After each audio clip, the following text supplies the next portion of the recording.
wayyaanee wayii buqqisanii dhabne kabiyya bulchaa Oromoodha innillee Oromoodha.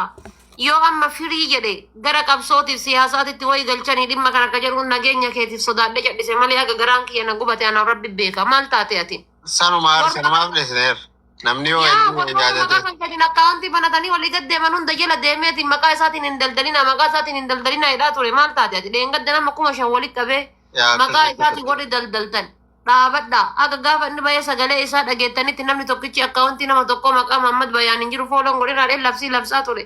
Kana caalammaan namaa godha namni nama jaalatu kanuma namaa godha. Ay waa quba kiyya muree wayii si ergama. A'uuzu billaahi mina shaytaan rajim. Ofamaan itti guddatee taasisaa dhawaate. Kuna isa godhe. Ofamaan itti guddatee. Kuma kun. Kuneessa kutee. Utuu jette yoo arafaa de cimsuu ta'a dubbiitti cimsuu qaba.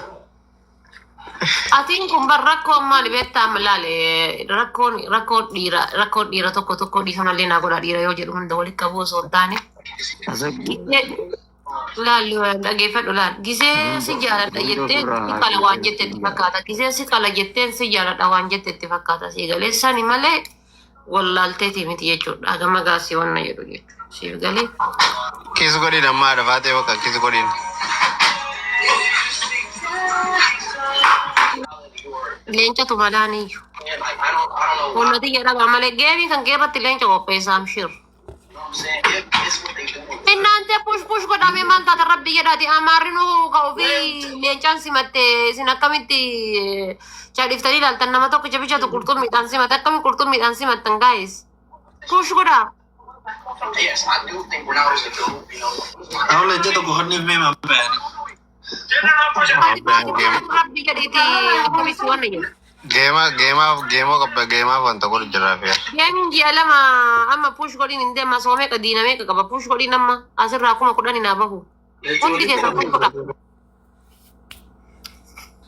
10,000 naa bahu push godha. Video bayi jedhini maal video bahuuni video bahuuf bayin ati video ammaa miti boroo haa bahu video ammaa miti amma nagaa isin gaafii dhufe.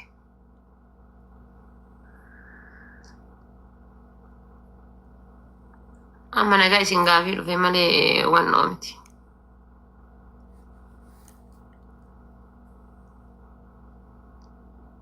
Lubbu. Halloo. Lubbu tana isa jibbisiisa isallee urga mana hidhaa seenee bahe sila san irra waasii waamee laata. Itu waan biraa jee yaa lubbuu baay'achaa ol taane. Ways to get to 40 fast. I do not recommend it.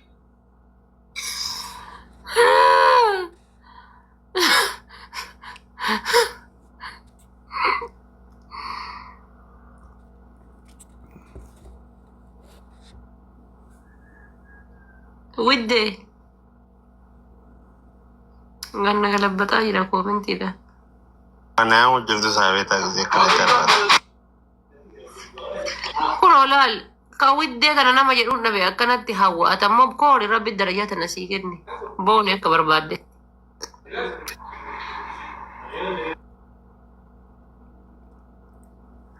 Ana mannaggaadhaa fi samiiriin jedhu laata garaan isaa kan gubatu. Yoo ati dubbachuu didde jaraan jedha. Kamaaliiti muuziin.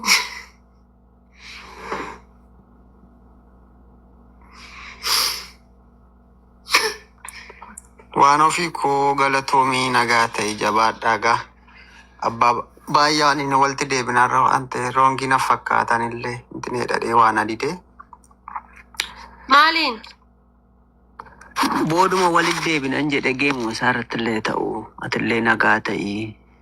Nagaa koo amshir qaalii kiyyaa. Thank you. Mu jiraadhu qulqulluu koo. Nagaa ta'a jabaadhaa sinillee.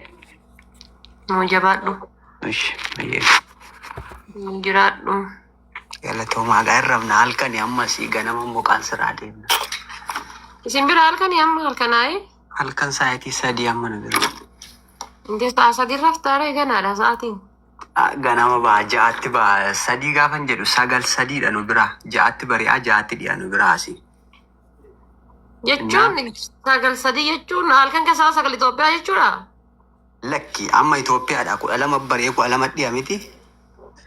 Kudha lama barii irraa saa sadii jechuudha. Kudha lama dhiyaa irraa saa sadii. Asii biyyi kun immoo gaafa saayitii ja'a jedhu hin bari'a. Gaafa saayitii ja'a jedhu immoo hin dhiya.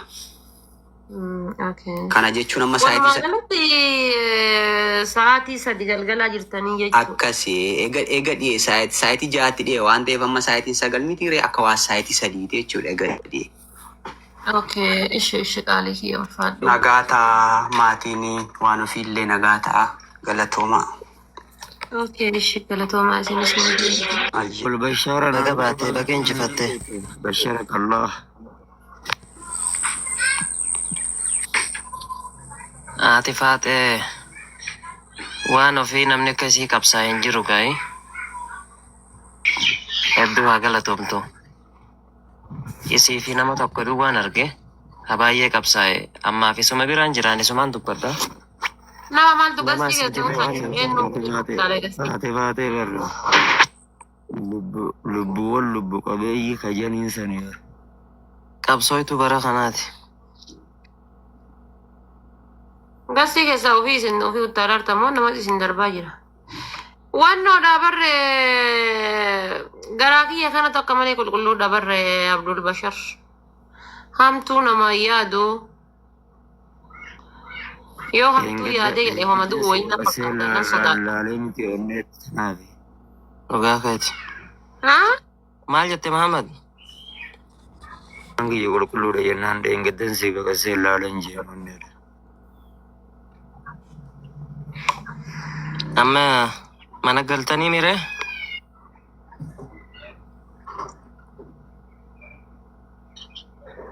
Gaafadhas. Isi magaafadhu. Mana galtan hundaafu. Osoo jiraadheeti Itoophiyaa otoo si bira jiraadhe wallaahi rabbii kadhe marqee dhufa akkam adam marqee dhufa. Wallaahi silaa marqee dhaqa osoo jiraadhe. Ani Itoophiyaa wallaahi marqee dhufa silaa. Dhageessee Mahamad Bayaan. Itoophiyaa bakkuma kalee. Sheeka maalii kenna kanaayyuu maraachaa dhaqanii kun amma carqii keessa carqii yoom lafa kaaya jennee oduma eenyu rabbi carqii keessa nu hambise. Kaabaa dhaqee sirbee inni baati bakka namni kaabaa xawwaafuuf dhaqa jennaan inni achi dhaqee sirba baase.